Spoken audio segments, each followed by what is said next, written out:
Hi అండి అందరికీ నమస్తే. ఎలా ఉన్నారు? ఈరోజు మనము ఇన్‌స్టంట్‌గా, క్విక్‌గా చేసుకునే ఓట్స్ రెసిపీ చూద్దాము. ఇది చిన్నవాళ్ళ నుంచి పెద్దవాళ్ళ వరకు టేస్టీగా ఉంటుందండి. తింటారు.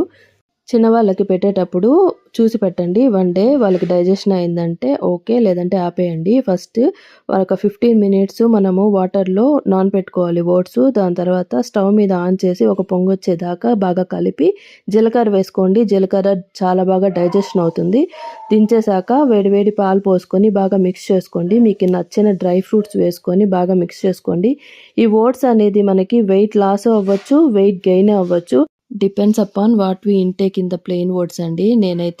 నేను కొంచెం షుగరు, నువ్వులు, బాదము, కిస్మిస్, క్యాషూ నట్ వేసానండి.